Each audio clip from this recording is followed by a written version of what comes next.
Bom dia. Aproveitando que nós estamos no mês de outubro e é um mês de conscientização do câncer de mama, eu gostaria de falar sobre essa situação, né, para as pessoas que têm algum tipo de problema de câncer, né, que pode afetar os membros, né, superiores ou inferiores e que por conta disso é possível ter benefício fiscal. Então, vamos começar pelo convênio 38 de 2012. O convênio 38 de 2012, ele isenta, né, as pessoas, isenta os veículos destinados a pessoas portadoras de deficiência física, mental ou autista. E agora, com o convênio 161 de 2021, ele acrescentou o Down, né, pessoas portadoras de Down.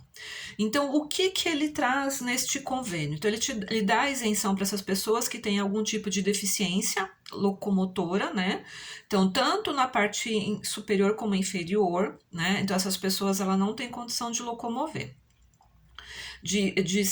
Sem conseguir dirigir o automóvel. Então, pode ser pessoas amputadas, membros inferiores ou superiores. E por isso elas precisam ter um veículo diferenciado, não pode ser o câmbio manual, teria que ser o automático, né?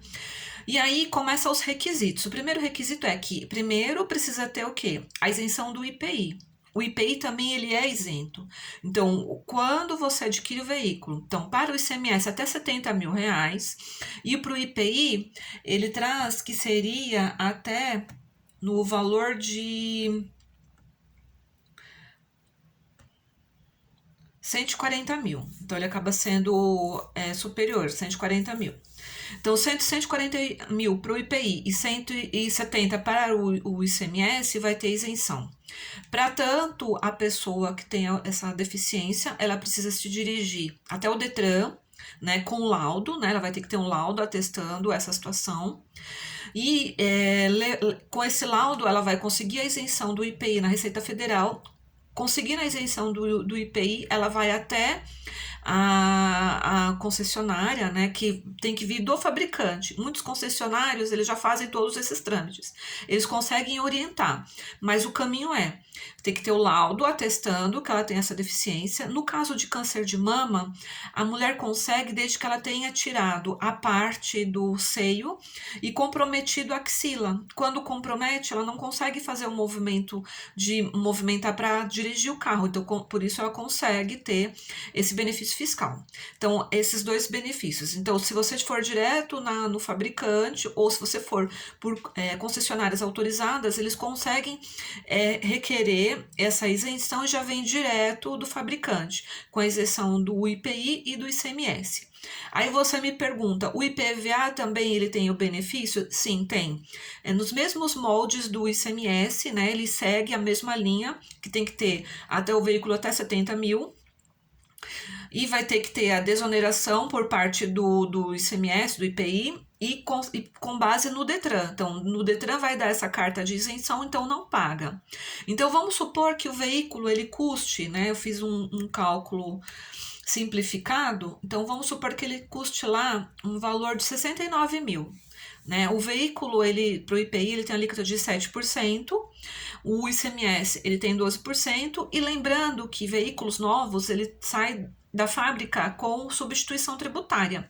O que é a substituição tributária? Quando o legislador ele atribui a um determinado contribuinte o recolhimento para todos da cadeia. No caso de veículo, ele traz que até o primeiro varejista, né, a primeira saída, que seria da primeira concessionária, ainda tem a ST. E esse valor seria 30%. Então, quanto que seria desonerado? Então, ele vai ter 7% de ICMS, 7% de IPI, 12% de ICMS e 30% de margem de valor agregado.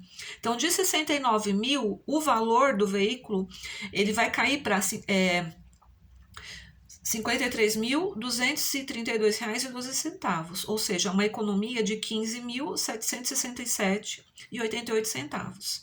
Então, as pessoas que estão nessa situação do convênio 38 de 2012 e do IPI, que seria a lei 8.989 de 95, ele pode ter a isenção do IPI e do ICMS. E do IPVA ele também não teria a tributação do IPVA, desde que ele consiga todos os trâmites legais junto ao Detran. E aí você me pergunta, tem mais alguma outra situação de benefício? Sim. Então vamos supor que essa pessoa vai fazer o financiamento desse veículo, né?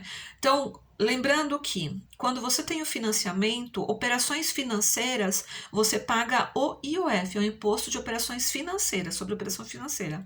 Então, ele não vai pagar, ele vai ter uma isenção também, desde que ele tenha laudo, comprovação.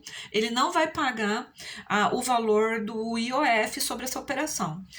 No IOF, o percentual para a pessoa física, ele está atualmente no percentual desde que.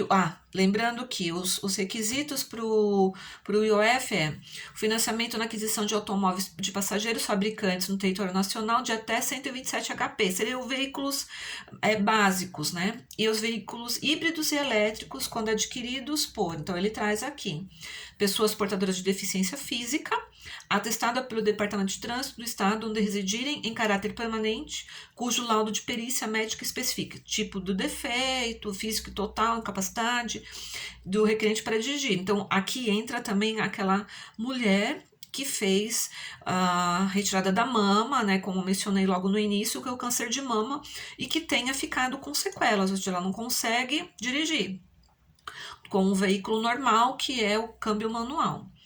E aí vai ter que ter habilitação do requerente para dirigir veículo com adaptações especiais, que seria o câmbio automático, né?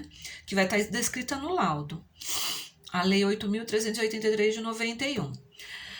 Aí o percentual do IOF é 0,0082%. Então ele vai ter esse benefício, né, de isenção, então não vai pagar. E aí você me pergunta, tem mais alguma coisa? Sim, tem. Aí a gente entra na parte do imposto de renda, né? Então, quando é que ele vai ter a isenção do imposto de renda? Então, vamos lá.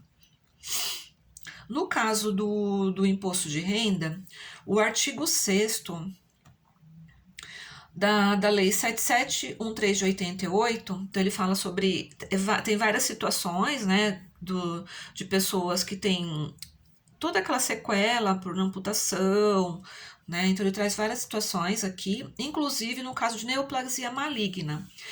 E ele coloca o seguinte: ficam isentos do imposto de renda os seguintes rendimentos percebidos por pessoas físicas: os proventos de aposentadoria ou reforma motivada por acidente em serviço e os percebidos pelos portadores de moléstia profissional, tuberculose ativa, alienação mental, esclerose múltipla, neoplasia maligna, e ele vem trazendo várias outras situações. Então, para ter isenção do imposto de renda, a pessoa que está com a neoplasia maligna, no câncer, ela vai ter que estar aposentada, né, pelo INSS, ou reforma, né, ou que ele também tenha, se ele está aposentado e contraiu a neoplasia, o câncer, após a aposentadoria, ele também consegue requerer.